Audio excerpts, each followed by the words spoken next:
Greetings, folks, and good afternoon to those of us who are joining us live from Facebook and YouTube through the channels of Thai PBS World and related Thai PBS channel. Please allow me to be the one to officially welcome you all to today's forum on Voices from the Frontline, Navigating the Future of Myanmar. Today's forum comes at a very critical point in history as Myanmar is about to enter its next electoral chapter underneath deep political instability. Of course, the world is watching through the eyes of those who are telling it from the ground. Journalists, academics, civil society voices, as well as media professionals. It is these voices that allow us to understand what might be waiting for us in the future. And we here at Thai PBS World are absolutely thrilled to have those voices with us today. So please allow me to introduce our panel of speakers. First of all, we have Kun Onrawi Tang Mi Sang, or Kun Natty, independent journalist and social media creator behind Natty Loves Myanmar. She's a Thai communications professional, former journalist, and blogger with over a decade of experience in marketing communications, public relations, televisions, and print journalism. Next up, we have Associate Professor Surashani Siyai, from a visiting fellow with the Media Technology and Society program at the Institute of Southeast Asian Studies, Yusof Ishak Institute. Next up, we have Kun To Saw-lat, representing the Independent Press Council of Myanmar. He is a seasoned international media veteran and manager with 25 years of experience of the Myanmar media landscape. Next up, we have Kun Mon Mon Miet from the Democratic Voice of Burma. She is an independent journalist and senior management consultant for Democratic Voice of Burma, and she has experience working with various international news outlets. And last but not least, we have Kun So Myint of Mizima News. He is the award-winning Burmese journalist who has worked in media since 1992 in reporting, management, and training. We are all very honored to have all of you with us today. And as of now, I will be handing over the stage to Kun Thep Chayong, Executive Advisor of Thai PBS, who will be guiding us through this panel. Thank you. Thank you, Kun Suksot Chun, and good afternoon to our speakers, and good afternoon to the audience watching online. Today we are talking about an election whose result is a foregone conclusion. We know exactly who will win the election. The junta in Naypyidaw keeps telling the world that it's going to be a free and fair election that should lead to national reconciliation. But unfortunately, members of the international community see a totally different picture.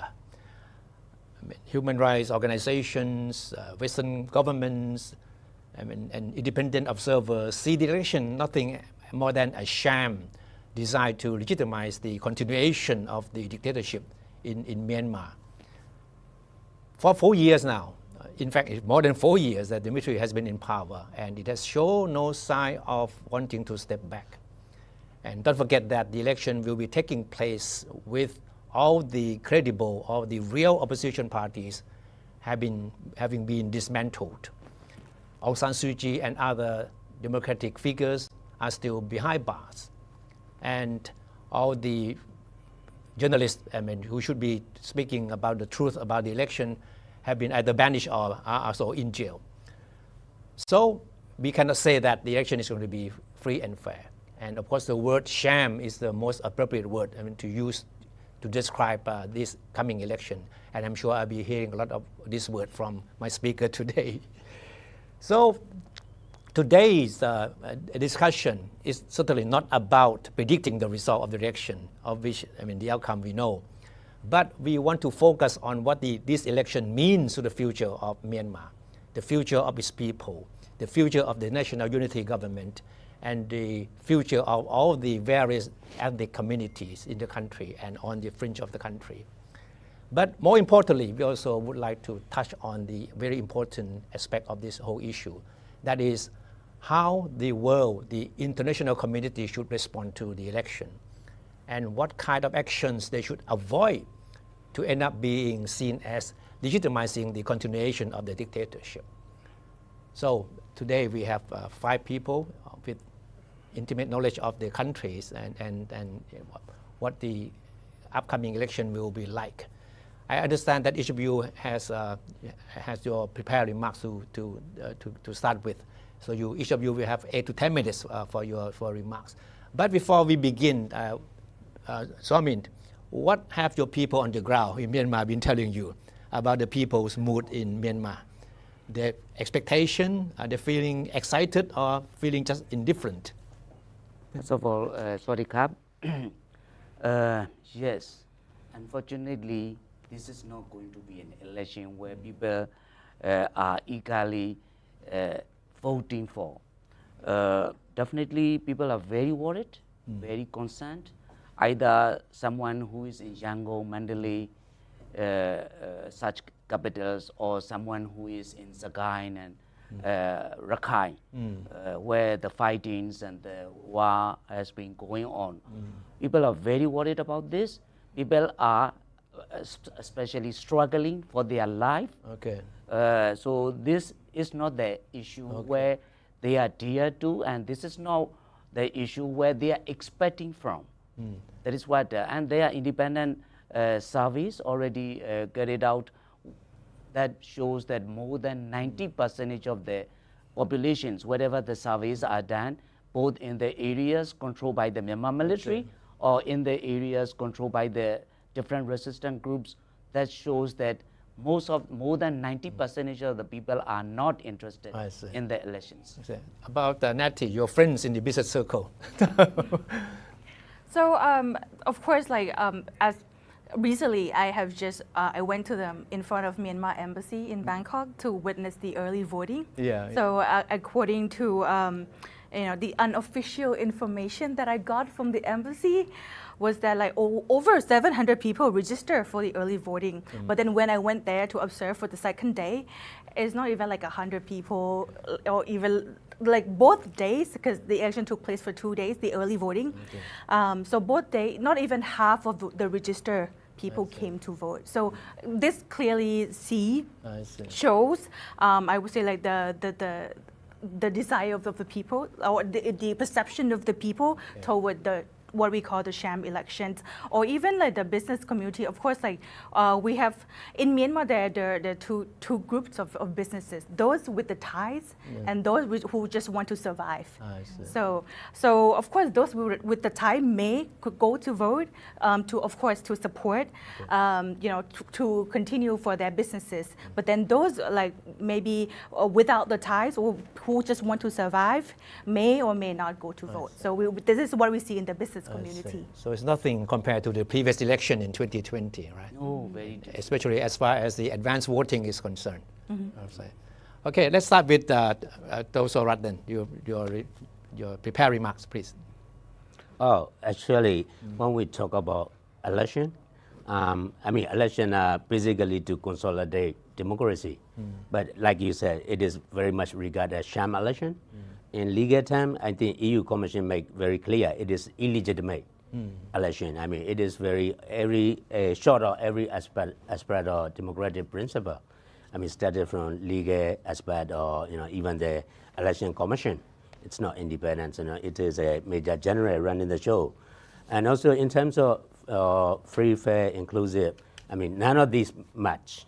I think the most importantly, it is freedom from fear. When you ask what is the people today, regarding Myanmar election, what do they think? Actually, it is all about fear. Everybody don't want to take part in this election, and they are not interested because result is already known. It is the army that's going to win. Then why don't we bother going to polling station to endorse it? But at the same time, there is very real fear that if you don't come and vote, then we are watching you. You are on the house registration list. This is the daily people life on the ground. That how can you run the election? There is a daily bombing. Recently, there was one of the international event, international condemnation on the bombing of Myau Hospital. 33 people died, and also there was more than 78 people injured. None of the contested political party addressed these issues because there is a very real kind of draconian law that you cannot criticize army. That is the problem. If you criticize army, then you will go to jail. It's serious. There is a election preventing and protection law. If you criticize army, you go to 3 year to life sentence. Then even we don't see majority. Concern issue like forced conscription. which impact on around like 5-6 million Burmese youth, none of the party addressing. I mean, these are the issues that concerning the youth. Now, country like Burma, Myanmar, it is a country without youth because of these young people. I mean, mainly to Thailand. I think there is a lot of different conflicting number. How many Burmese in Thailand? 6 million, 7 million. I'm sure 6 to 7 million. There is some other saying 11 million. Okay. Mainly, a pattern of migration change. In the past, it is a migrant labor. Now it's very educated young people. I mean, fearing these, forced conscription. But which party addressing these kind of real issues? So I think, there is every aspect that there is short of, election.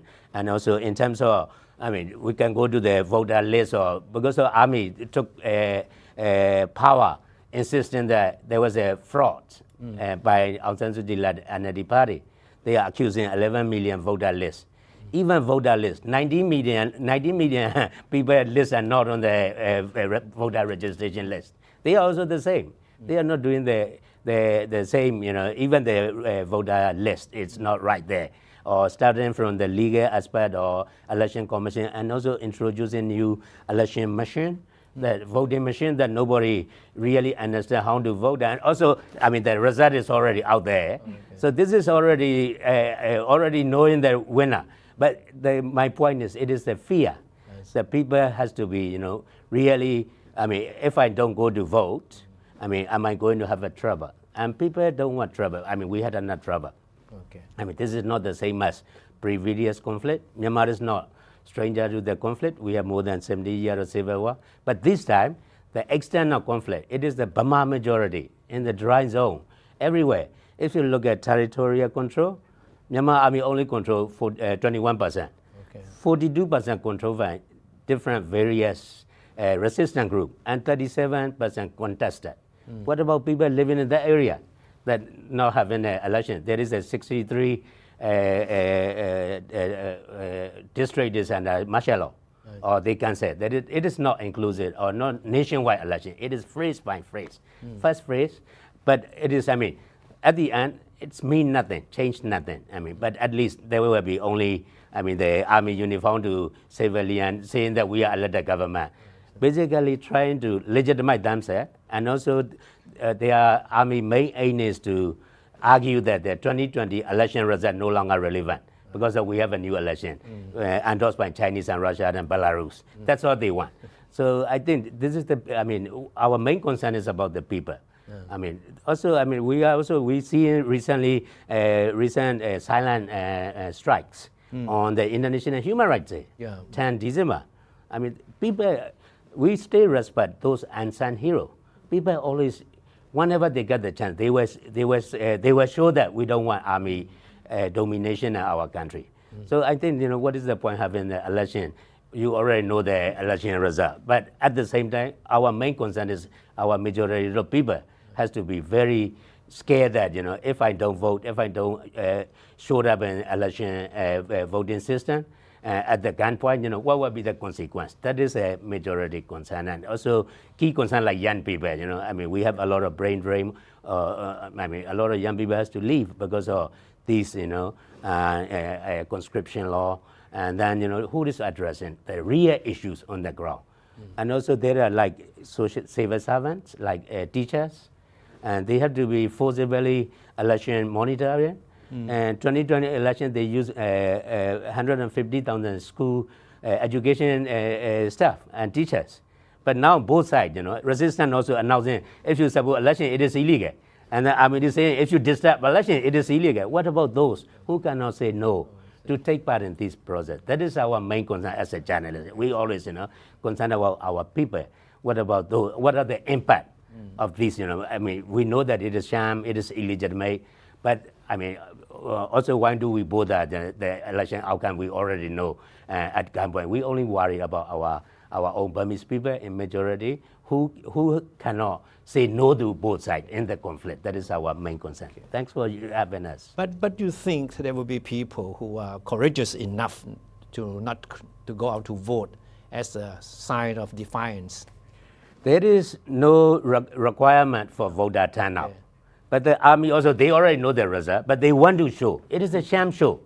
I mean, it is a stage show that, this is the people interested in the army organized election. They just want to show. I think this is good point. If you don't go to vote, I mean, that is on the ground. It is a local authority quietly enforcing. Come on, we know you. But there's no penalty. No penalty in legal terms. But you are watched. You are watched by these, local level authority that enforcing. We know you are house registration list. Okay. If you going to vote or not vote, I'm watching you. Big brother is watching. It is a fear that, legally you're not requirement. It is not compulsory voting. So I think let's see it on 28. I can say, there will be very low turnout, election turnout at gunpoint, a lot of conflict area cancer. Although in the so-called, the big place like Yangon, Nepiro, there will be very low turnout, but people will turn out because of their fear.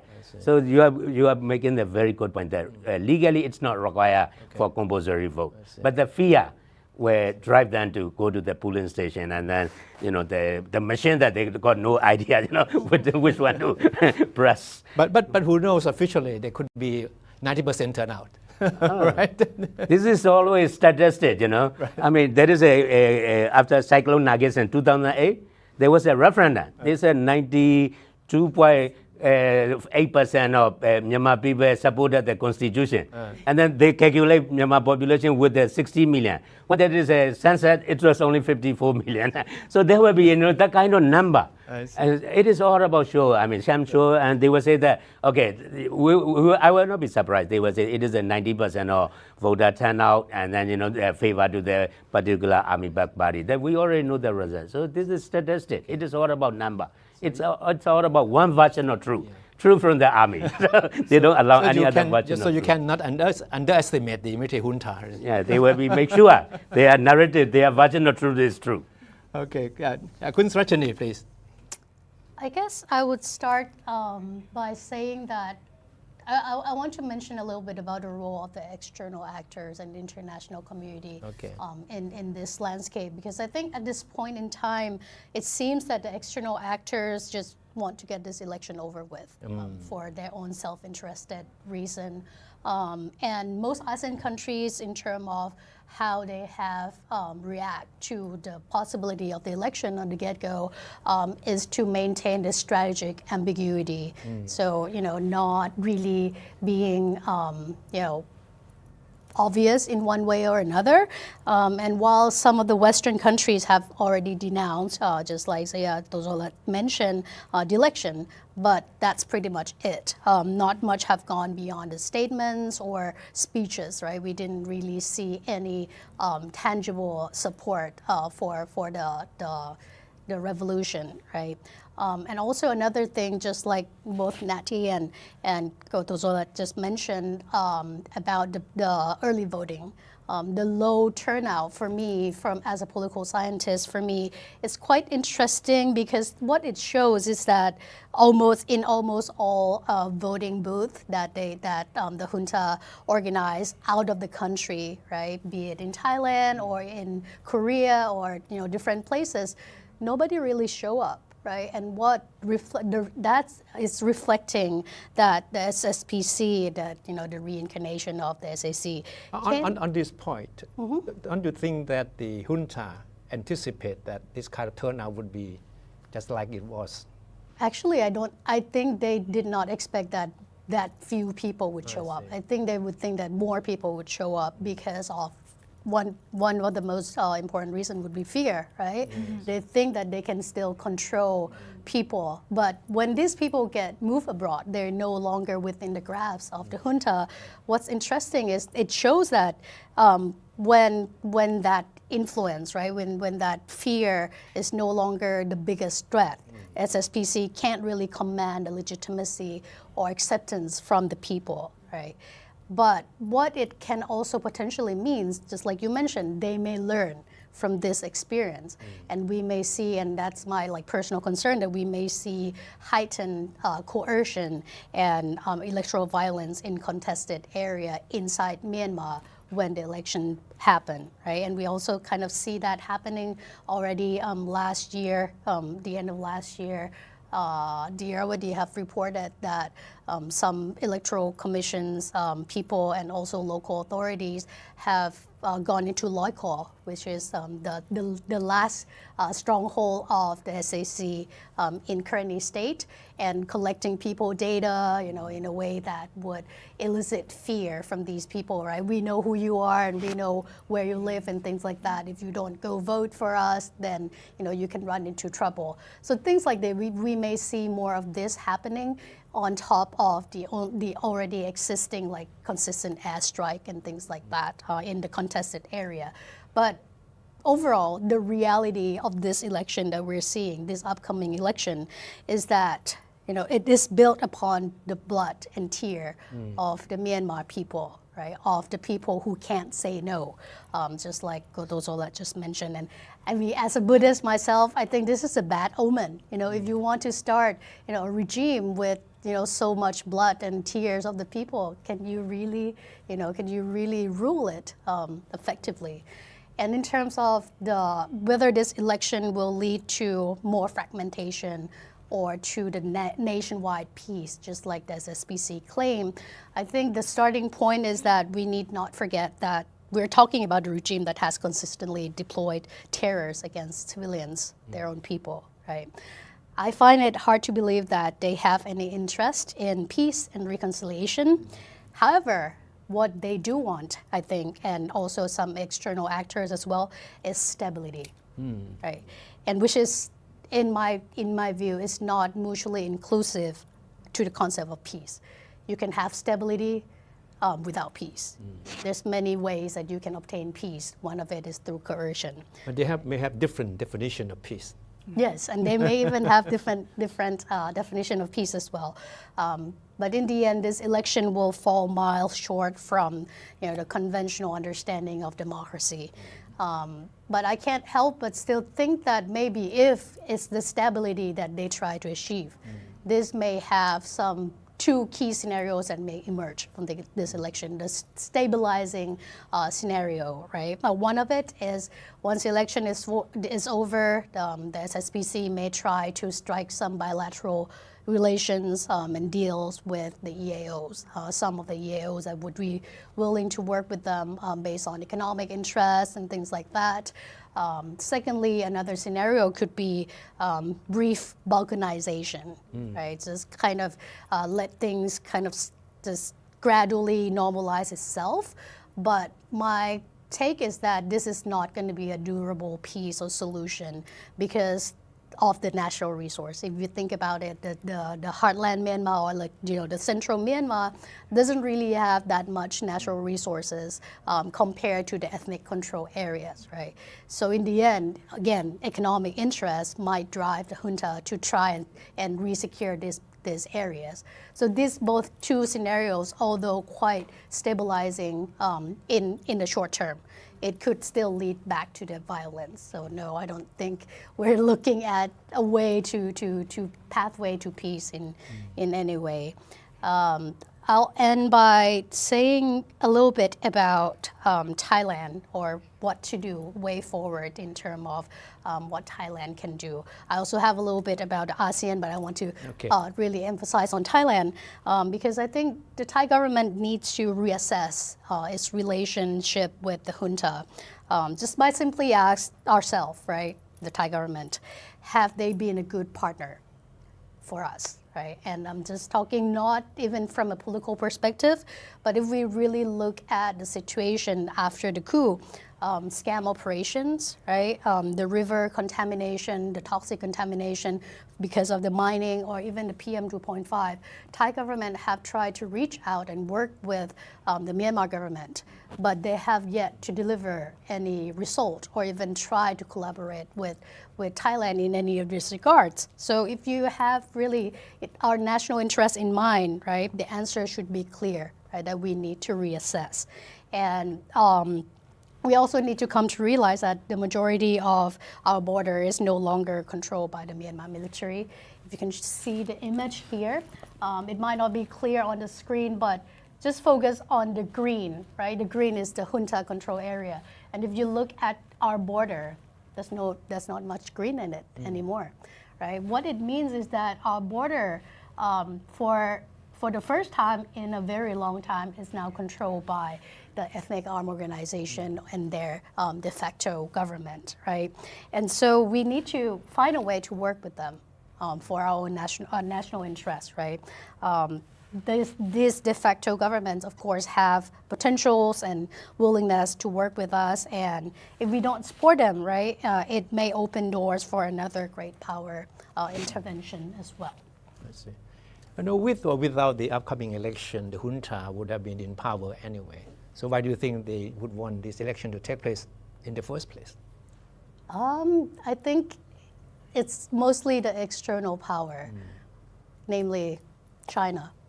I think this election will not happen if China does not want it to happen. A lot of it is the Chinese influence and interest that is at play in this election. You agree with that, Zomin? Yes, definitely. For us, this election is a Chinese sponsor election, Chinese packaged election. Of course, there is a question why China wants such elections, quote unquote, in Myanmar. There is a question. Of course, China doesn't know what to do, apparently, and China, to protect its own interests, at least in the areas controlled by the Myanmar military, is begging and trying its own way of managing its interests by sponsoring this election. And we will have to wait and see what and how China will react after seeing the elections results and after seeing the changes, quote unquote, in Naypyidaw. That is one. Of course, when we look at the country like China, Russia, Belarus, which are supporting this quote unquote elections, the question is, do they have democratic elections in their own countries? No. So that is how we are seeing. So that is one. And secondly, yes, China also have a geopolitical interest through Myanmar and in Myanmar within the region. And Myanmar is very strategic in that sense, sitting between South Asia and Southeast Asia, sitting towards Indo-Pacific region, in the Indo-Pacific region. So for China, Myanmar is important. And if you look at the resistant forces, except few who are bordering with China-Myanmar border, most of the resistant forces want Burma, Myanmar to be democratic, Burma, Myanmar to be a federal, genuine federal union. And that I don't think China will like to have it. And plus, of course, the many democracy groups, including independent media, are supporting for democracy and human rights, and supported by the Western countries. That is the fact. So China apparently do not like this in its next door, which is in Myanmar. I see. Okay, so that means China certainly want to see the junta to continue to be in power. Yeah, but my question to China, if I have a right to ask, is what they will do, because the election will not solve any issues that we are witnessing today. This quote unquote election, sham election, will already polarized, will further polarize the political climate in the country, will not lead to any genuine solutions to the problems and challenges that Burma, Myanmar is having. So what will China do after the elections? So that is the big question back to China. If you look at the external actors, for external sort of a support to Burma, Myanmar, they are already two very good, even not perfect, but very good foundation already. One is ASEAN, 5 points consensus, cessation of the violence, inclusion, the democratic dialogue. So these are ASEAN 5-point consensus. There is nothing such, so elections in the ASEAN 5-point consensus. And another one is, I remember UN General Secretary Council resolution in 2022, which basically calls for dialogue, which basically called for release of political prisoners, including Daw San Suu Kyi. There was nothing on elections, such elections. So why China or Russia and Belarus are now coming up or supporting the election, which is not in this two major, main important framework for trying to find solutions for Burma's issues? That is my question. All right, we come back to the question of ASEAN's role later on. It's going to be very interesting. Okay, one, please. Yeah. So some people expect that there will be a transition after the election. Similar to what happened in 2010 elections. But actually, this election is run by the regime and winning by the regime. So we cannot expect more than that. And in 2010 election, were backed by the Western government and Western communities. That is why 2010 election was leaning toward democratic transition. But what can we expect from these elections, rather than the full-blown authoritarianism or totalitarianism, whatever you name it? Because also, like Somi Otozola said, China is pulling the string behind.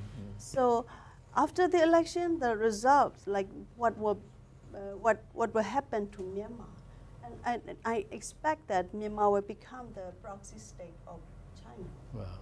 China will run, all these, heavy industrial projects, infrastructure projects together with the regime. So it's already going on in the, many areas in the country. And what can we expect is also that the political system where power is highly centralized, and also democratic norms are dismantled, and the civil liberties are suppressed to maintain control. So, that there will be no democracy, I think, so by, often through manipulating laws, media, and institutions. And also, they were also moving all the democratic institutions, foundations, to autocratic rule via tactics like sowing division among us, silencing critics. They are doing that, and controlling information. So that is what is happening, already been happening in Myanmar, because they already use the system. They learn from Russia and China to do surveillance on social media or internet online, and also they're checking the kind of surveillance data through the software application sponsored by China. So these kind of things is already happening. So we only can expect from this election is a transition to the authoritarianism rather than It's quite clear that judging from all the remarks of our speakers so far, the election is meant to be only a means to strengthen the dictatorship And prolonging the entrenchment dictatorship. But how do you foresee the system of governance that the country will have after this election? The system of governance is already Just like it is inverse. Yeah, because the junta cannot control the whole country. So like they will centralize power in the area they can control. So our country will be like, I don't know, it might become like a city-states. Some area will controlled by the regime, some area will be controlled by the resistant groups or EAOs and etc. So that is a scenario I'm seeing, after the election, because they cannot control 100%. And the regime will continue using the airstrike to make people fearful and insecurity, and then people will just take refuge in the area the regime control because they don't want to be, bombarded by the regime air force and etc. So they try to find a place where they can live securely but not freely. They will be controlled by the regime. Anyway. They can even claim to have more legitimacy. Of course. Because they can claim that they come from election. Yeah. That's what they want to. The junta want to show the world. Okay, Natty, please. So I'm taking on quite a big topic, which is like the business, and border trades and the younger generation. So from my experience working, talking to people, traveling to Myanmar and the border, many people are asking a much simpler questions. What will this actually change in their lives? You know, like, so today I would like to talk about, you know, beyond the ballot box, what it means for business, border trade, and the young generation, and why it matters not only to Myanmar, but for the region. So but the key idea that I want to leave you with before I start my presentation, which is quite a lengthy presentation, but I'll try to summarize it. Go ahead. That stability is no longer the right assumption. Resilience is. So let's start into the presentation. So the first strategic insight is that 2025-2026 election will not, of course, as echo to all these panelists, will not resolve the conflict, and it is designed to produce legitimacy and not consensus. And Myanmar's economy, as I mentioned earlier, have split into two: a formal military-controlled economy, shrinking and sanctioned, and a border-based resistance-linked economy, informal and adaptive. And third, logistics have permanently shifted. As we all know, the collapse of the Myanmar route, once it was responsible for a major trade, it has been forced a long-term rerouting of supply chain because of the closure of the Thai-Myanmar friendship too. Right. And finally, this creates an uncomfortable truth that the opportunity for non-military neutral actors, especially the Thai brands and businesses, has expanded, not because conditions are good, but because alternatives are disappearing. So allow me to, we have seen that these elections will have like three phases now. The first one is on December 28th, January 11, and the next one, as they mentioned, would be like the January 25th. Yeah, 2 weeks after the 11th. So hopefully, the outcome will be by the end of January. So this analysis is, I work in a marketing company, a Myanmar marketing company. So we together provide this analysis for today's presentation. So we outline three scenarios. The first is the discipline status quo, meaning the most likely outcome, as we all know, the military retain controls, conflict continues at lower intensity, and ceasefires are fragile. Business is possible, but risky and uneven. For the second scenario is fragmentation and feudalism. The Myanmar effectively breaks into semi-autonomous zones run by the armed actors. National system fail, and access depends on local negotiations. And of course, the third scenario, because we don't know what's going to happen in 2026 after the election and throughout the year. So the third is the major shocks such as the junta collapse or internal power struggles trigger the banking failure, the mass displacement, and refugee flows into Thailand. So the takeaway is simple. None of this scenario is nothing like close to return to normal, right? So next. So the economic shock waves, Myanmar's fracture does not stay inside its border. Thailand is directly affected in three ways. The first is the trade disruption. The Myanmar mass is already broken. So the labor pressure, over 6 million now. 6 million Myanmar workers in Thailand face reduced remittances and legal uncertainties. And the energy dependency to Thai electricity security remains tied to gas fuel inside Myanmar. And for the logistic reality, because the collapse of Myanmar route, the trade forces a permanent pivot. Now the goods going into Myanmar are moved through sea routes, which are slower but safer, northern Laos routes, and air cargo. This is not a temporary workaround. It may be the new map of mainland Southeast Asia for the logistic part. And for the remittance squeeze on Thailand's, I would say 4, but as we all know, it's more than that. The junta news policy, it requires 25% remittance through official channels and 2% income tax on overseas workers. So for Myanmar workers in Thailand, this reduces disposable income and increases the vulnerabilities. For Thailand, it creates a looming risk of an undocumented labor crisis as workers avoid passport renewal or official systems. So this is not isn't just an economic issue, it's social stability issues. So of course, like because like a lot of people do not want to engage with the junta and do not want to participate in the election. This also may cause the uncertainty in the renewal of their passports or their official documents. It's something that Thailand needs to be aware of and maybe seek solutions on how we could, tackle like this possible issues. And And for the consumer, so the post-coup Myanmar consumer are highly political. The brand linked to Myanmar faces, I would say, sustained boycott. The neutral or foreign perceived brands, like for example, the Thai FMCG brands are gaining the market share. Importantly, this does not require a public statement, so they tend to keep like silent or neutral. These silence and neutrality are strategic assets. Oops, excuse me. Yes, this one.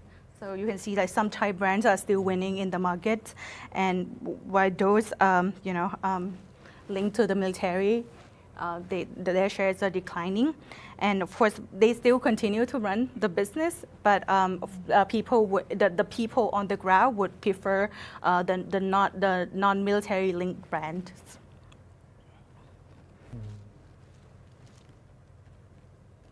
So the Thai companies that succeed share common traits. So for example, the localized production, some of the company moved to Myanmar for productions, and flexible logistics, as I mentioned, to rerouting the goods or transporting into Myanmar. Political silence to keep neutral, not to express anything political, and focus on the essentials, not aspirations. And to remind everyone that Myanmar is still in the dark digitally. The Facebook, of course, is blocked. The Meta, I would say, is blocked, but have to be accessed via VPNs. And the social commerce dominates, even though they are blocked, but people are still, love Facebook and continue to find ways to engage on Facebook. And of course, but they have other, I would say, messaging platforms. Like in Thailand, we have Line, and there we have like Telegram, we have like Viber, and Signals are used like for communications. And for, I would say, the 21, excuse me, 1 second. So for the playbook, for Q1 2026, action plan is to secure supplies for like pre-election and to shift the channels of focus during the elections and adapt the message in terms of brand communications for 2026, pre, during, and post elections. And for the young people, excuse me, okay. So that's pretty much all for the business part. But the part that I cannot really like overlook is the young people, the young generations of Myanmar. I would say perhaps like the most important impact is the young people, and what I see on social media or in conversations or Myanmar youth are not indifferent to politics. They are deeply disillusioned. Many feel that election confirms something painful, that formal political systems no longer includes them, right? As a result, the young people are choosing the migration over participation, digital livelihoods over national careers, and alternative forms of resistance or disengagement. As we see recent with the protests in Mandalay by the democratic activists. And of course, this is dangerous for the long term of Myanmar, because when a generation stops believing that change is possible within the system, they stop investing their future in it. So you can hold an election, but you cannot force people to believe in it, especially from a generation that has already paid a high price for demanding the change. And to conclude my presentation, Myanmar election will not bring democracy as echo in everyone's here on the panel, but it will reshape like power, borders, and survival strategies. And for ASEAN, and I will leave that to the experts here for this part. And here, thank you for your, Thank you for your time. very interesting perspectives on the issues that are mostly overlooked. Yes. Yeah. We mostly concentrate on the conflicts on the border and the situation inside Myanmar. You mentioned about the young generation of people. I mean, for at least the first 2 years anyway, we saw them on the street almost daily, right? Yeah. Opposing the takeover by the military. But where are these people now?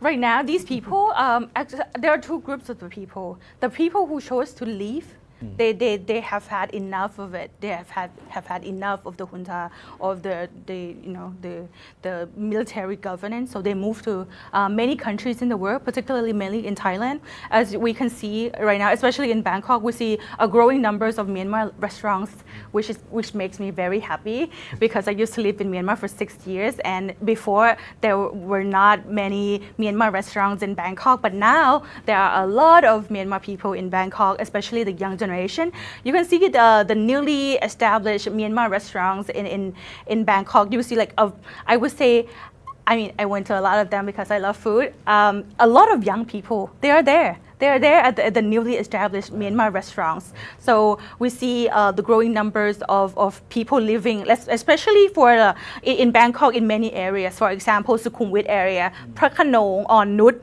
and all the way down to Samrong, like Bering, Udom Suk, Samut Prakan, on that line, and also Ram Kamhang as well. And you see a lot of Myanmar people living there, and of course, like some of them, like engage in like education. They come to here to study, to work.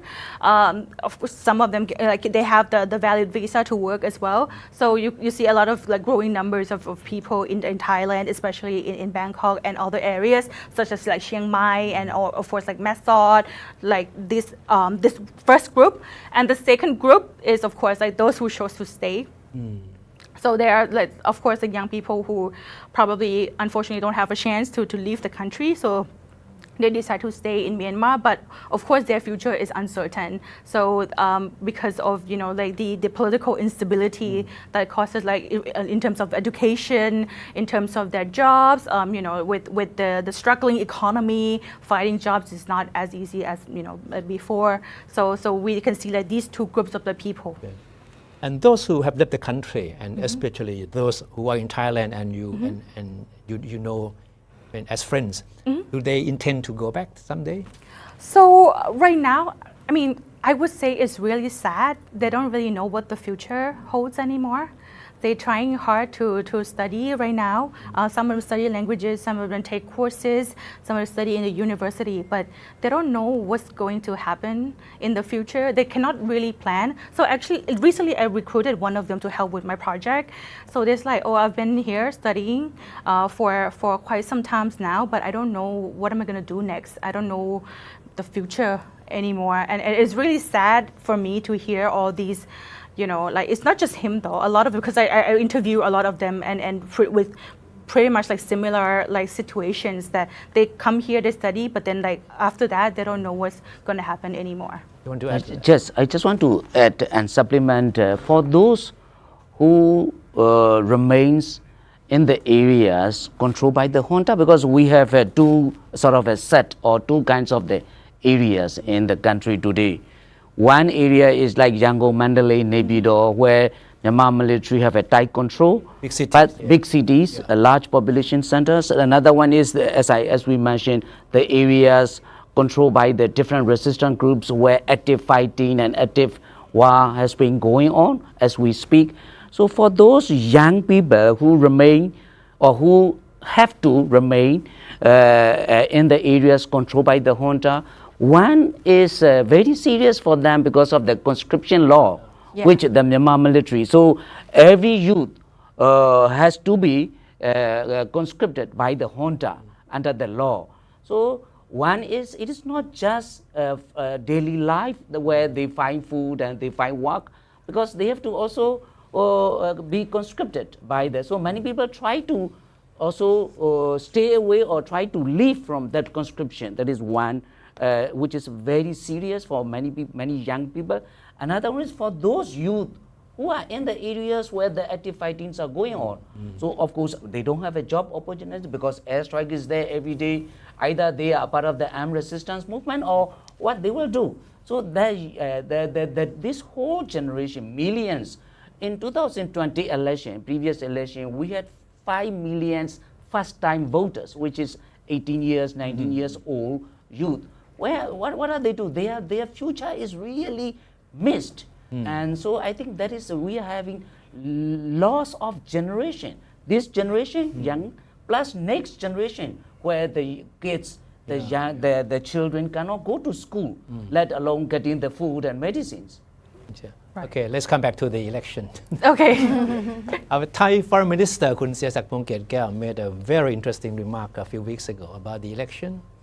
He admitted that it isn't going to be a free and fair election. And he admitted that he may find it difficult to recognize it. But again, he also referred to the election back in 2010 when the military junta won the election, right? And Thein Sein became president.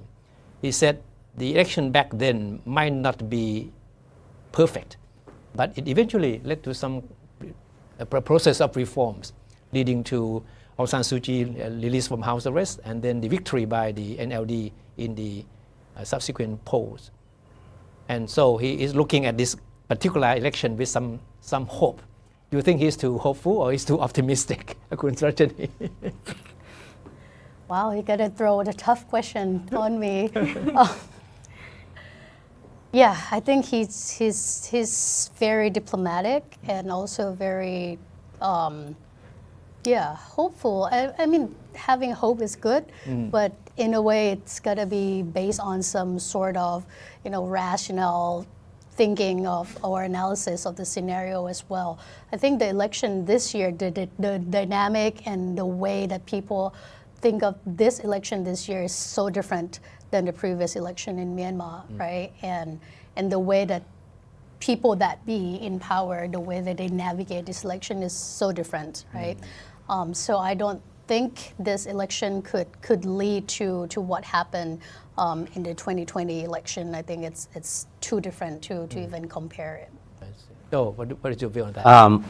Thanks to TPBS. It is about future navigating of Myanmar. About the foreign minister comment, election as an entry point. I mean, my point is, it is a dead end. It is completely different setting from 2010. I mean, now it's 2025. If you look at Myanmar army will never be the same. Because the 2010 army position, they didn't commit any, heinous crime or war crimes or nowadays, I mean, there is a recorded crime. There is who is going to take responsibility for those crimes. And Myanmar territorially, it is already fragmented. Only 21% is in Myanmar army. The rest is on various. I mean, there is a competing legitimacy. It is different from resistance. In the past, they fight against central government or military government or Tamil. Now they are establishing their own administration, like your neighbor, like currently IEC. They manage, there is a three layer of, administrative, legislative and, legal issues. And also they effectively the tax. It's not only territorial control, they are establishing, parallel legitimate, administration. So this is completely different on top of all this war crime and other. So that has to understand, this is not the entry point. I mean, also there is not much space. It is the dead end. That's what I said. Because of the situation change, and also who is going to address, about this war crime? There is a recorder. Even 2010, we were 88. There is a kind of massacre, or 2007 saffron revolution, but the scale is very different. If you look at number of political prisoners, those say only 3,000. International outrage. Now it's more than 20,000. All this number, very scary. This conflict, around 100 people already died. How many, there is a kind of recorded human crimes, more than 80. More than 10 people died at the same place, the hospital bombing. 100,000. Yeah, this is all recorded. Who is going to be responsible for, if you talk about reconciliation or transition, you need to address justice, at least minimum form of justice. Who is going to be responsible for this? So I think this is completely different scenario than the situation. Also, we got a point on no return going too far because of, both sides, in the conflict, to be fair, both sides going too far. And it's becoming the point no. I mean, the election will be over very soon. But what will be the future? This is the main topic that we are going to talk. I mean, to be honest, election process will be over end of January. And what is the future? I mean, about the legitimacy, who is going to recognize? What about people, those young people, both in conflict and non-conflict area? What about school? What about public service? What about vaccination for the children? These are the real issues that who is going to address all these issues. I mean, not the military government or not the newly emerged administrative states. So this is another. What about the Thailand? Are you going to recognize the election outcome? Or I mean, that is also another question. I mean, ASEAN itself, unless there is significant move. I mean, there is a high level Myanmar seat is vacant. Not only the ASEAN, UN is represented by the opposition or the resistance group, They're not going to replace unless there is significant some change. So I think the future, if you look at future, it's very, I mean, it is sad to say that very vague, but we cannot compare with our past experience like 2010 or, and it is completely different setting.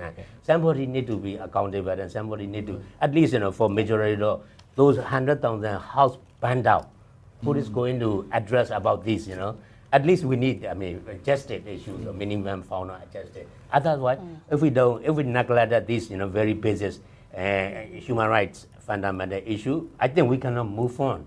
And so I think it is very, we cannot compare with the 2010 to the current. It is completely different setting for the Myanmar situation. Manmon, on the same question. Any, optimistic views that things will become better? It's good to be optimistic. But also at the same time, you need to be very careful not to give breathing point for the regime, because 2010 elections transitions, some people think that is a kind of, if it happened like 2010 transition, that would be very hopeful. But actually 2010 transition also an interval between one regime to another. It's because during that time, from 10 years between 2010 and 2020, the Myanmar Tamador was able to strengthen their power. So if you give another chance in 2025, that will also, they will use that chance to strengthen their military power. So we need to be very careful about that.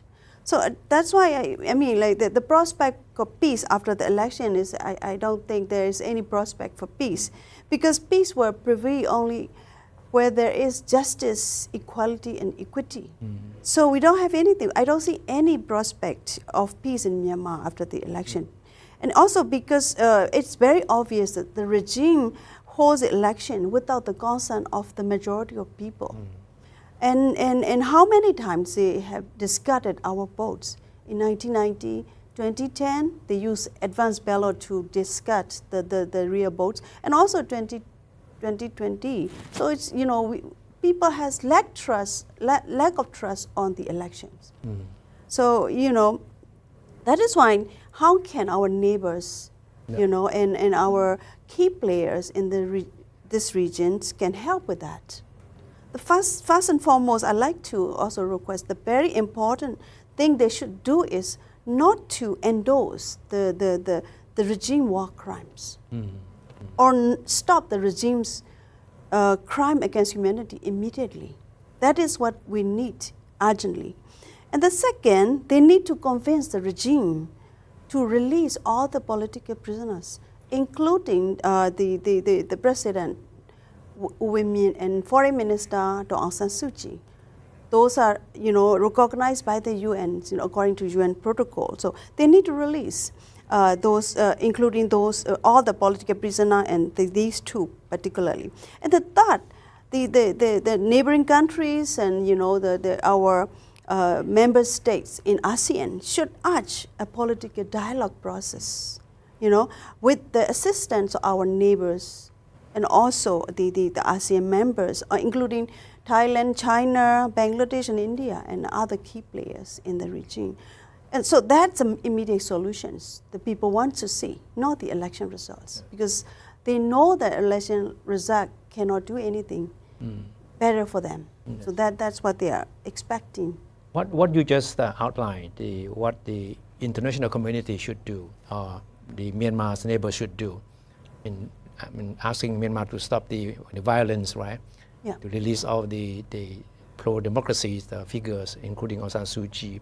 And this is what you just mentioned, that it was part of the ASEAN five-point consensus. And they have been trying for years for the junta to do that. So what makes you hopeful that it will comply with these demands if it is voted back to power? I think, they need to have a kind of very much persuasive approach to the junta. We need to have a kind of exits for the regime as well, because otherwise, if there is no exits, they won't listen to international community. So that's kind of approach. They should also offer the exit strategy for the regime as well. As at the same time, they should also, what is called, warn against the war crime they are committing. So there will be action. They should come together with the action and exit strategy for the regime. So that is very important things that we need. Okay. Yeah, right. So this bring us back to the role of ASEAN, Kun Surachani. What else can ASEAN do? First, of course, it's good sign, enough good sign that it doesn't send observer to the election, right? Yes. Is that good enough, or more need to be done? I think more needs to be done, but this is probably the best ASEAN can do, right? Because as we all know, it's all about, the consensus and non-interference principles that have been probably the key reasons why ASEAN stands on Myanmar, since after the coup has always been, really bland, for lack of better words, right? So I think it's the best that we could hope for ASEAN if there's no visionary, leader that would rise up for in ASEAN, system, right? To speak up a little bit more for Myanmar, advocate more for Myanmar. But to be fair, I think for Malaysia, who is now the Outgoing, the outgoing chairman of ASEAN, I think they have done such a good job for trying to put stakeholders together and have a conversation and have dialogues. It's a really, really difficult task, if we're being really honest. I've been working with them closely in that regards too, and it's a really unsurmountable assignment for a one-year chairmanship, right? For the Philippines, who will be the incoming chair, I just hope that they continue to do the good work. The gap is, and this may sound a little bit controversial, but the gap that Malaysia was unable to fulfill is to have the junta and the EAOs or the revolution stakeholders to be in the same room, right? Inclusive dialogue could also mean that you got to find a safe space where the junta, whoever is willing to come, need to have the space to talk to the anti-junta groups as well, to kind of maybe just try to have the first step on trust building. I think the third party like ASEAN, with good vision and good intention, can still fill in that space. What about Thailand in particular? For a while we were seen as having, remember that in early stage after the coup, that we were seen as conducting the so-called quiet diplomacy, which however was seen as leaning toward the junta. Yeah. So where exactly is Thailand standing now? I think the starting point is we need to be clear about our national interest first before we can be that person, before we can be a good and active mediator in the conflict. I think Thailand needs to start from itself, right? Looking inwardly and see what would be the national interest that we want to pursue. Because in the end, from political science perspective, you don't do things for goodwill, right? You don't do things just for humanitarian work. That's just that's for me that's ridiculous. So we need to be strategic as well. Right. So if and when Thailand can establish its own national interest, then that's when it can be in a better position to mediate the conflict in Myanmar. If not, we're not going to be a good fit. Natty, what is expectation of the business community? In terms of the business, in terms of the election, or in Yeah. So, I mean, in Myanmar or in Thailand, I have to be clear? Both, I mean, yeah. Both, okay. The expectation for the business community after the elections. So, I would say, as I mentioned, there are two groups of businesses. So, I don't think they expect anything different, but hopefully for those who don't have tied with the military, so they probably hope that like there would be some certainties, but of course we cannot expect that, or we cannot hope for that. But of course there would be some certainty in the policies or in the regulations that would help, of course, like foster that businesses, especially for the border trade. But having said that, it seems impossible to expect certainty from the military government. So I think like they probably expect not to be worse, the situation not to be worse, because it's already impacting a lot of businesses, Thai businesses as well for the border closure. The restrictions of goods transporting to Myanmar that hurt Thai businesses. Like there are many restricted items that cannot be sent to Myanmar anymore, and hurting a lot of businesses, communities in Thailand. Yeah. That's it. So I mean, we know that there are a lot of flashpoints in this world right now. Do you have a feeling that Myanmar is being slowly forgotten by the world? I think generally Burma Myanmar is forgotten for different reasons. Of course, I mean, even before all this, there were parallel issues like Middle East, Gaza, then Ukraine. So there are issues, and right now Cambodia, Thailand. So generally, but still it is alive. It is not dead. It's still alive. I mean, we are talking today thanks to the Thai PBS for bringing up the issue, one of the important issues. But I must say the struggle and the resilience of the peoples in the country and outside the country have been very steadfast. All this resistance movement that we are talking about, different groups, are largely homegrown.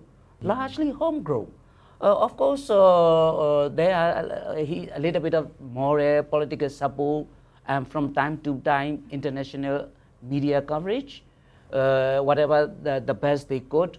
But the movement, the spirit, particularly by the young people, who are now leading who are a part of the forefront of these movements against the Myanmar military dictatorship. I think we should recognize, and they are probably the future of what we are talking about. For example, what will happen after this? Okay, we know that this election will not solve anything. This election will not lead to democracy. But what will happen? Yes, there are many things also. On the other hand, we should recognize it. There are local governance taking place in different parts of the country where areas are liberated by the different groups. For example, Zagain government is coming up, local governance. And there is a Karani in this part of the border where the local governance by the young people. So I think Myanmar, the international community, I mean, to be honest, with this thought of something will be better with this election by the neighboring countries, I would not blame, I mean, to be honest, I would not blame or put things on the governments or neighboring countries, because Burma, Myanmar in the last many years has been problematic. But now it is more than problem, it is a burden for many neighboring countries. That is the fact. Drugs are coming across the border to India or Bangladesh or to Thailand. There's all these scams which is taking root, and as we are facing serious issue from camps is in Myanmar, in Burma. So Burma, Myanmar, there is a wish list that okay, something can come up, but that unfortunately that wish list of something can be better will remain as wish list. The reality is, I would really recognize the neighboring governments and international community to be more pragmatic, to be more realistic, because yes, what happened, like for example, Thailand, right across your border, Karan, there are areas where you could do things, you could do even trade. Of course, the issue is always these airstrikes of the junta, very brutal airstrikes. That has to be stopped by one way or another. Then if there is no airstrike, I mean, we're not talking of ceasefire, we're not talking of peace, we are talking of just no airstrikes, then there can be trade, there can be business, at least across the border between Bangladesh and Arakan, between India and Chin and Sagai. I think they are really, plus education, plus humanitarian aids. In Myanmar, we have 64 million populations. More than 20 million populations in Myanmar are in need of just basic food and medicine. That I think international community can do, should be doing across the border, right to the people. So why do you think the junta continues to conduct airstrikes against all these various ethnic groups and the People Defense Force on the border? They should be concentrating, focusing on the election, right? So why are they conducting these airstrikes? I mean, it's again fear, because of the mainly area, those areas that they lost control. So they just want, for example, Rakhine. This is ironic that in Yangon, our capital, majority Rakhine are in Yangon because of the conflict in Rakhine state. AA control most of the, there is a 70 township and 14 in their hand. But the people already leave because of this airstrike and instability and insecurity. It is deliberate. So that's why, I mean, it is about a kind of swaying fear that if you are not, submitted to the authority, this is what you get. Airstrike does nothing because the ground battle are also losing. That's what I mean. Burmese army will never be the same. Because it is a young people, Gen Z, Generation Z, they pick up the guns, homemade gun. Army was, they were joking that how can they defeat with the, we are Russia trained, Su-35 with the homemade gun. Look at the territorial control. Because of these young people, it is the DIY young people able to, challenge these authorities. So army also very paranoid. So all they can do is, all right, let's do the airstrike. Let's show their force and do submission. Also, especially they are putting more before the election. Because during the election, they need their security. So they need to withdraw. But they were sent there because there is no anti-aircraft in the resistance control area, or, and there is no way that you can shut down the plane. But the army will continue. Also, they want to divide people and resistance group. If you accept, resistance in your area, this is what you get. That is also they deliberately target and not legitimate, like schools, hospitals, refugee camps, all they are target. It is not legit. It is war crime, but they deliberately doing it. So I don't think they were. I mean, the more they lost, also it showed the sign that they are very paranoid. The more they lost control, the more they were sure of their force. But that will be again, there will be consequences about legitimizing election. What about this war crime? Who is going to address this? Because these are all recorded. I mean, it's not like before, And also, I think Gen Z, they're not going to give up easily. That's 5 years ago. They have nothing. How my bones? And no big superpower country supported the resistance group. It is the DIY, do-it-yourself revolution. And but the Chinese, on the other hand, they supported the Burmese army territorially, like Northern Shan State, Lasho, ethnic control, PDF. The young people, they give a lot of life. But the Chinese have returned for the sake of business or border trade. They want to resume the trade. So that is a superpower involved. It is not domestic politics issue. So it is a kind of Burma domestic issue become the international player involved. And so that, but I don't see these young people going to give up in near future.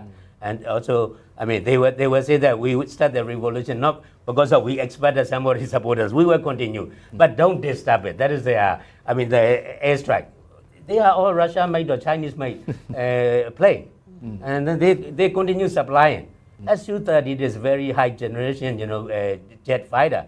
Bomb in the hospital, bomb in the school, or refugee camp. What is the point? But they deliberately doing it. But I don't think that kind of fear, that kind of show of force will stop this, young Gen Z who want to change or who really want to put on that federal democracy will not easily give up. Okay. All right. If we have questions from our audience online, please pass them on. All right. So whether you like it or not, the election will take place anyway. And so what can members of the international community do to ensure that the election will not be just another attempt in prolonging the junta hold on to power, and it would lead to some kind of reform process or some kind of national reconciliation? If you have a request to the world community. Yeah, that the first thing they have to do is to make sure that the legitimacy, they bring out legitimacy of the people. I mean, legitimacy of people, I mean that they have an election result in 2020, and then there's still the elected government is being detained in the prison. So international community should ensure that those people should be released first, because that's also important. People like Aung San Suu Kyi or U Win Myint, they can convince, I mean, like the way people are doing, I mean, they can intervene, political dialogue. I mean, they can initiate the political dialogue, because right now, so no one's know where these people, especially Aung San Suu Kyi, is being detained, including her son, doesn't know. So the junta has kind of responsibility to release information related to her. So that's very important, because her role is there. Even though she is not on site, her influence is enormous. Just last week, the what is called underground group protests in the downtown Yangon, just opening the Bluetooth speaker with her speech. So the police got mad about that, so by hearing her voices, her speeches, even though she's not on site. So her influence is enormous. So gender should use her to make the proper political transition. Otherwise, I don't think. What's the need to release her? Release her. That's what international community should start. That process. Okay. Yeah. All right. So, Do? Oh, they can save life. Basically, I mean, it is nothing new in the ASEAN 5-point consensus. It's about humanitarian assistance. They need to, they need to recognize it is not only state. The realist notion of state center in Myanmar, there are many states, state within state. At first, they have to recognize other, the local administrator, newly emerged state, to effectively deliver humanitarian aid. This is the ASEAN, one of the 5-point consensus, That's right. They can save life. And also, this is not domestic Burmese political problem, because of China, Russia, Belarus involved. China provide all the psychological warfare and train Myanmar army to conduct the digital psychological warfare. Chinese physically provide the firewall. And also the election is made in China election. So this is, Russia want Myanmar as Asian Belarus. They are proxy. So there are a lot of other superpower international involved. By the way, Russia and China, they undermine all the international, democratic movement anyway. If you look at the Shanghai SOC, and the Shanghai Cooperation, who are the attendants, it was North Korea, Kim Jong-un, and Russia, and China, all these, bad guys gathering together. So there is a new global paradigm happening. Myanmar, Burma is geopolitically a very important position. That's when Russia also wanted. They want the deep seaport, that Thailand, Thai Italian, the way seafood is. Now they are going to do the deep seaport. And the Chinese physically involved. So this is not domestic issues. So at least, ASEAN or international community, what immediately they should do, save life. Otherwise, we would think they are the paper tiger. They do nothing. They just, like NATO, no action talk only. Otherwise, we were going to regard them as no action talk only. But they can at least, a kind of save life. They can start immediately with the ASEAN partner or with their own, and then with their different channel.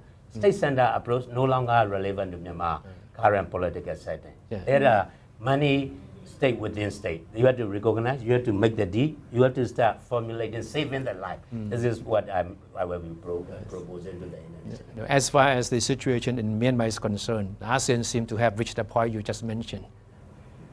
I mean, talk only, no action. Okay, constructionally, same question as to what the world community should do or should avoid doing so that it won't play a part in recognizing the legitimization of the junta. Yes, so definitely I agree with all the panelists that they have spoke already. You know, we can't legitimize this election, not even a silver of indication. You know, even remaining silent means that you're complicit or already, you know, giving the legitimacy to the upcoming election, and that's a big no-no. We should not do that at all. International community or ASEAN both alike, right? The time of strategic ambiguity is over because the mixed signal that the international community have been given to the situation is not useful for Myanmar. It's quite harmful actually because you're hurting the people, right? And I think secondly, for short-term, humanitarian assistance is what needed, not words, right? The action it's what's needed. I think we could also even start at national level for the like-minded communities of countries to, you know, start doing things like sanctions, right? Economic sanctions of the junta and their associates, things like that. Or for ASEAN level, you know, wild thoughts. I don't think ASEAN will ever get to that point. But considering the suspension of membership of Myanmar until, you know, it gets its act together, right? Until it fulfills the demands of 5-point consensus, you know, things like that could really probably you know, bring some better outcome than how the things are right now. And I think I want to also supplement a little bit about the importance of, for Thailand particularly, to recognize the role of the de facto, the emerging government along the border. Because just to give you an example of to contrast the reaction of the SAC, right, and the emerging entity like the Karani IEC in terms of things very non-political like environmental protection.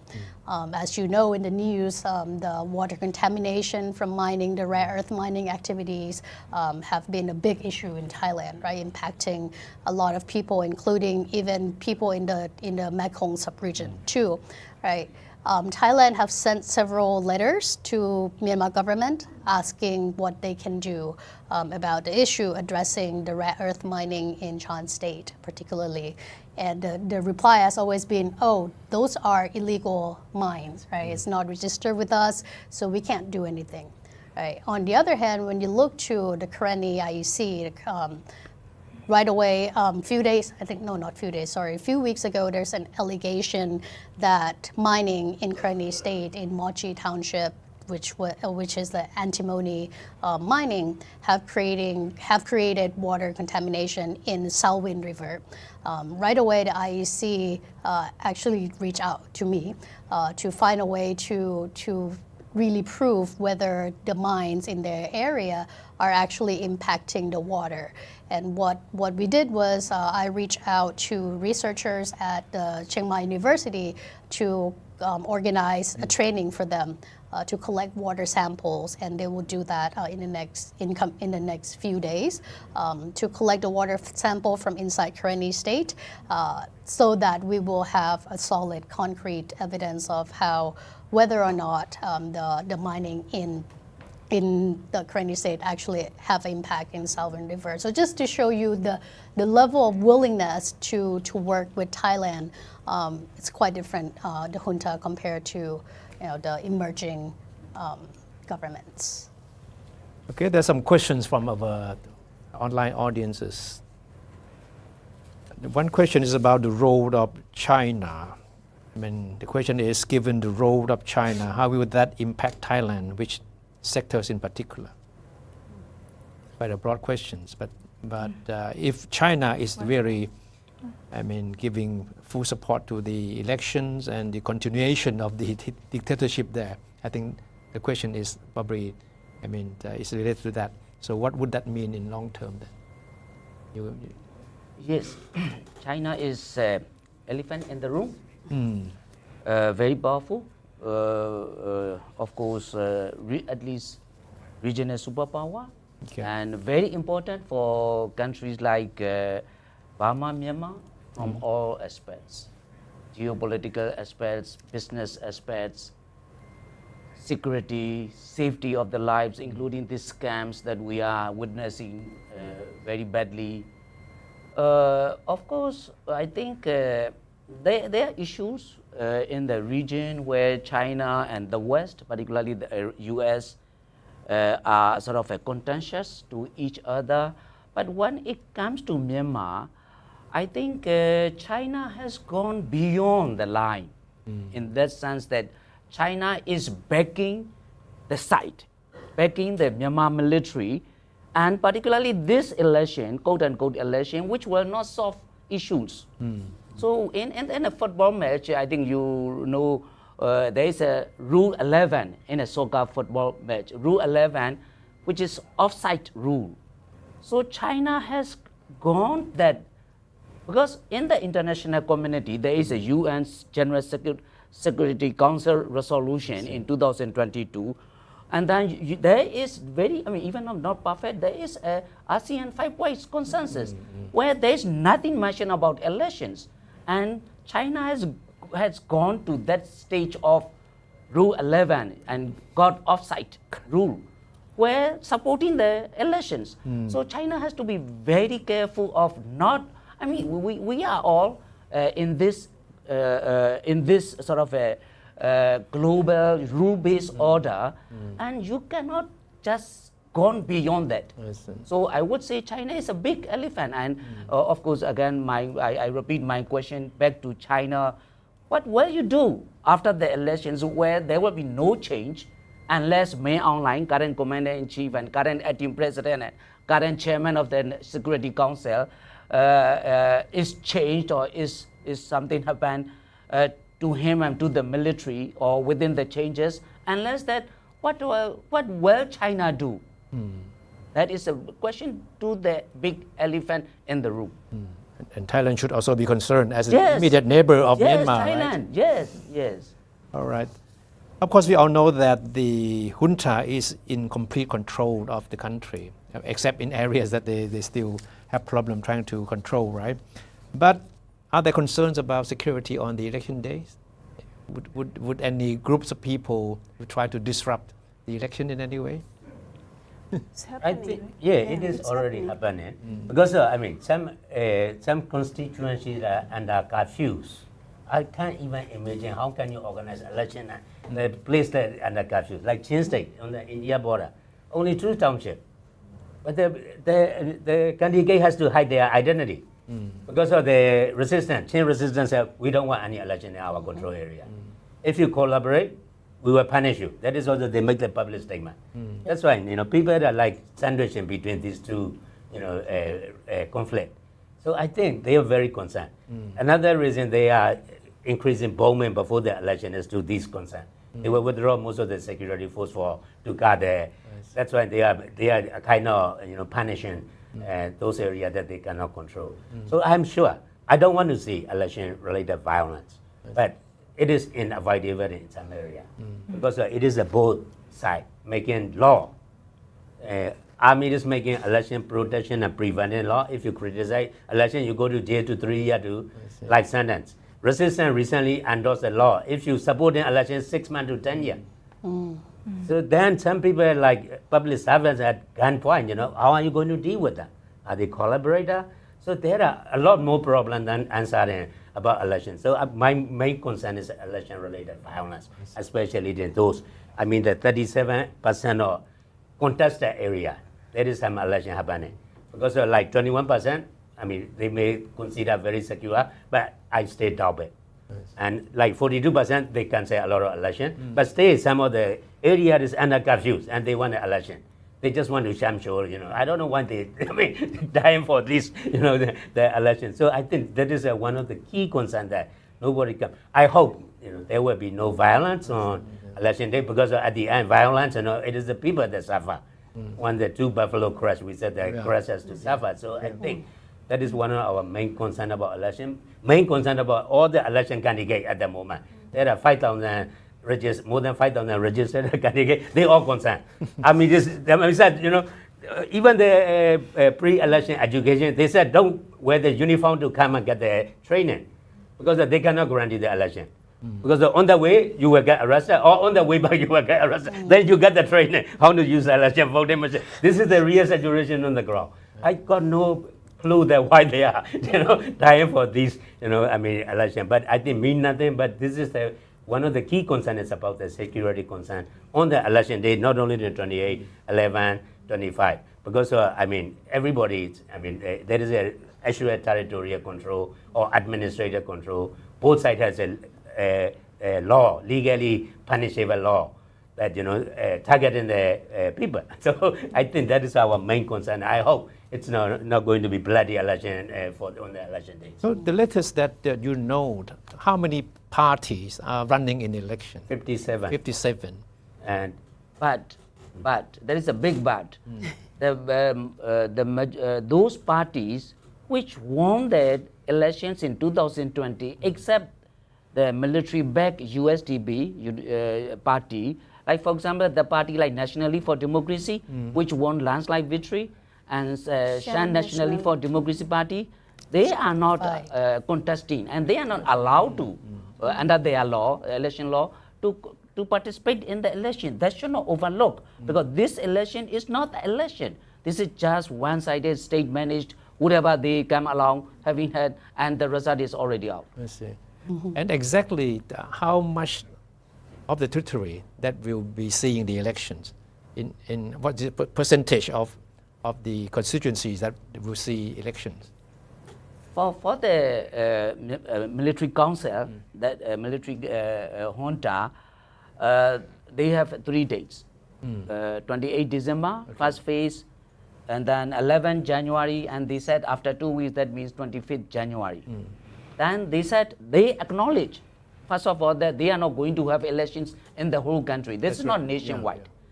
But based on the figures that we know, who rule, who control, who contest in certain areas, they will have less than 40% of the country's territories where they will try to have elections in this election. But they will try. We'll have to wait and see how things will. Secondly, it is not the elections where people are able to vote, or people freely, because there are fears and all these coercions, and a large populations, including Rohingya populations, who more than a million population in Bangladesh, who have to leave the country after 2017, are not there at all. And the Burmese diaspora, we have millions of Burmese diaspora, as colleague panelist has said, a few hundreds, maybe 3, 4, 5,000 have done in the advanced voting in the 50 overseas polling stations in the last few days. Only 4,000-5,000 maximum, have voted. And there are many millions of Dutch people living outside the country, including millions of Burmese living in Thailand. Another question concerning the role of China. I think the question is that what might the next so-called peace process in Myanmar look like in the current political and military context, of course in connection with the election as well. And to what, I think that this is the question, to what extent is China likely to dominate or even monopolize a reconfigured version of the nationwide ceasefire agreement? Will China be able to play a role in that area, ceasefire? I think China will China will emphasize on peace process with security approach, because they only,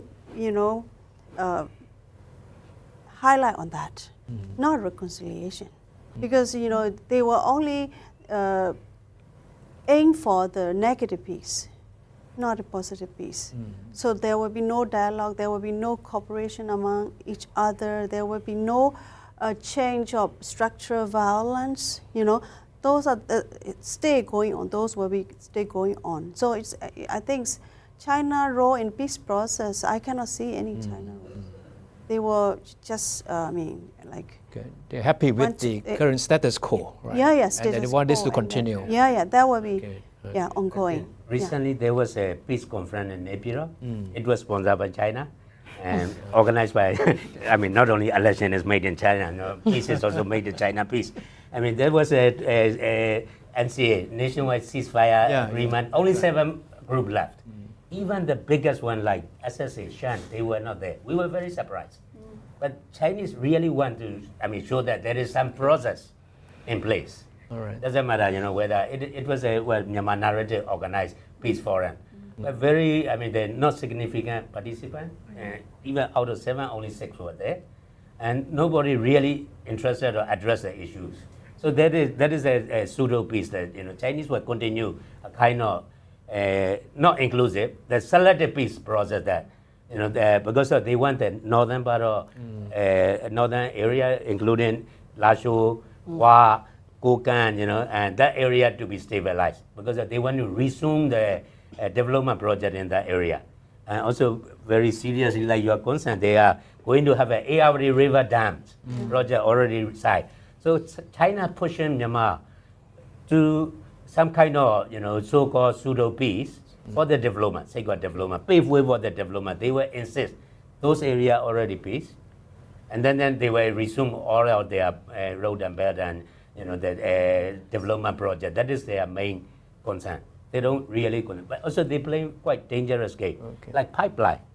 So far nobody touching it. It's across quite a lot of resistance control area, from Chaopyu all the way to Yunnan, along the way. Only army control pocket. So far I don't think resistance never touch it.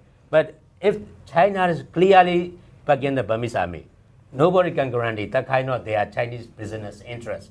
I hope they're not. I don't like any civilian or other target, but it will be inevitable. They are playing very dangerous game. If the resistance passive, they are with the army, and there is no way that they will continue back in the army. Then there will be consequences too. I think they should be worried. Also, another one is about the racial issue. I don't want anti-Chinese sentiment. There are sizable Chinese population. We need to distinguish Chinese government and Chinese people. There are quite a lot of Chinese population in Myanmar. And one day there was a 1027 conflict. Army accused those drone drivers are Chinese. And there was a protest in Mandalay, the nationalist protest, anti-Chinese sentiment. It is quite dangerous. I don't know how can they trust the Burmese army. They will use this racial card whenever there is political crisis. So the Chinese are playing quite a dangerous game and betting on a very unstable follower. So I think they have to consider, for the long term. I don't want to see that kind of disturbance in some of the Chinese interests in Myanmar. Okay. All right, it looks like we seem to have a consensus among our friends today that there isn't much hope for any real changes after the election, right? But is there any optimistic note that we can end with this conversation for many of you? Yes, there's a hope. We should not lose hope. Okay. First of all, this struggle, resistance, resilience is there. For years, and it will be there for democratic federal union. It is not perfect, but there are attempts, serious attempts to get everyone sort of a united, live together, work together. That has been going on different levels. That is a very good hope for us. Very positive. We know the consequences of being divided, and so we should be united. Yes, we have differences, but we should be united, and we should make constant efforts to get united. That is one. Secondly, even when we talk of China, I'm sorry to name one particular country because that is very important to mention. Elephant in the room. Yes, we have to mention. Dragon But in the even China, we are not losing hope. Like, for example, if China works with international community, the rest of the international community, including neighboring countries like India, Bangladesh, Thailand, to find solution rather than supporting one side of the problems or one side of the issue. Because today Myanmar has emerging stakeholders, that is the Fed. There is a current, the self-determination, local governance, all are taking place.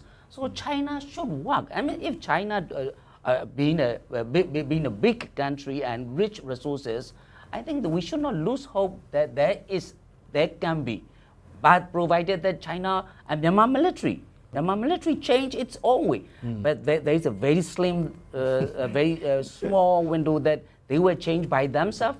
But we, all together, have to put things. Pressure from outside could help. Pressure from. So that I think should be very positive.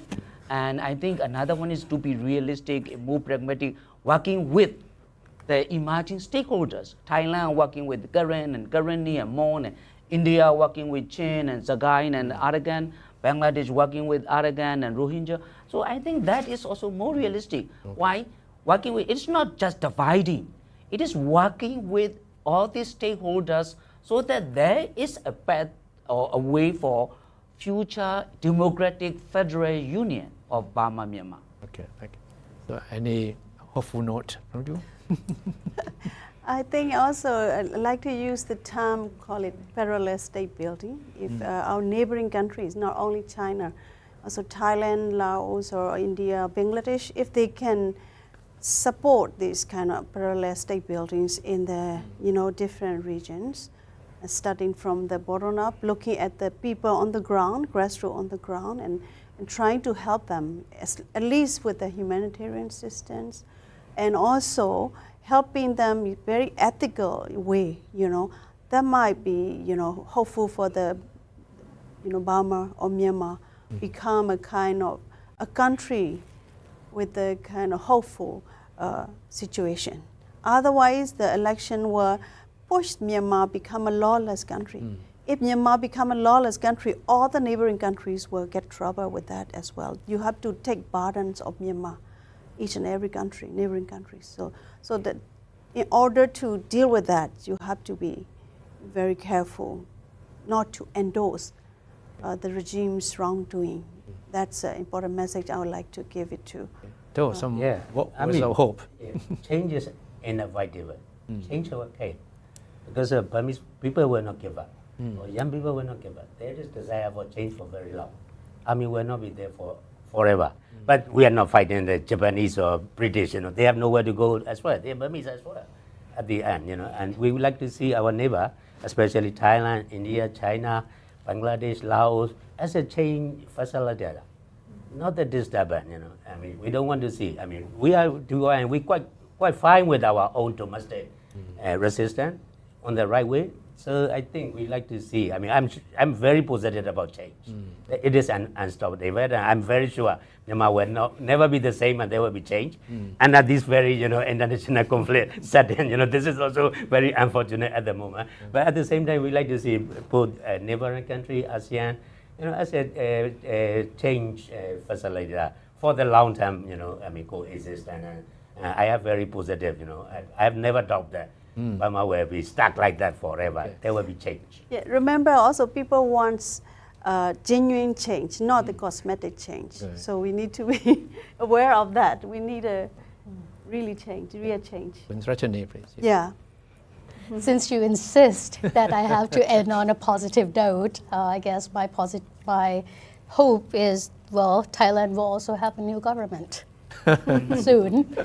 So hopefully that new incoming government, whoever that is, can be more pragmatic in their approach on Myanmar. You can be on any end of the spectrum for a government to be pragmatic. I think that's clear. So when the new government comes in and they realize that the military government of Myanmar is not a good partner, right? And working with them is not really making us any safer at the border or serving our national interests, then there can be change. And I think that positive change can start from there. Okay, Natty. To add to Kun Surashini, that as a civilian, a normal person, I would say I would love, as someone who's been following the news about Myanmar for a very long time, I would love to see Thailand has a long-term approach on Myanmar. Not just like you see the photo of the foreign ministers engaging with the junta over, but you never see like really the photo of our foreign ministers engaging with the people or the resilience.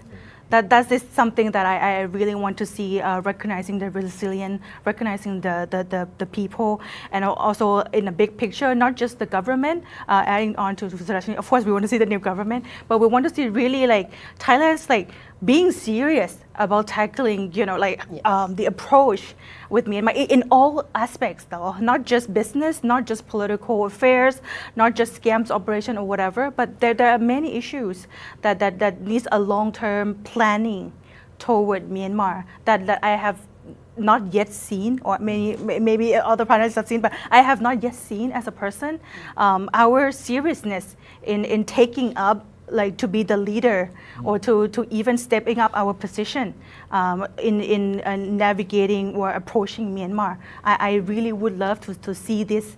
And also another point that I would love to see is like for especially Thai media to recognizing the Myanmar people resilience, or the Thai society to, I would say, have less negative perception toward Myanmar people and look at Myanmar people as our friends, and we're human, we're equals, and would love to see more like harmonious society between like Thailand and Myanmar. Okay. All right. So thank you very much for your very insightful into what the future of Myanmar looks like. It may not be that promising, but at least we can manage to end the conversation on some hopeful note, some expectations. So we wish you all the best anyway. Thank you very much. Thank you. Thanks for the Thank TVBS. you very much Thank you. for your joining the conversation, and Daniel. thanks our online audience for watching. So all the best to you. Okay. Thank you. Thank you. Thank you. ขอบคุณครับ ขอบคุณค่ะ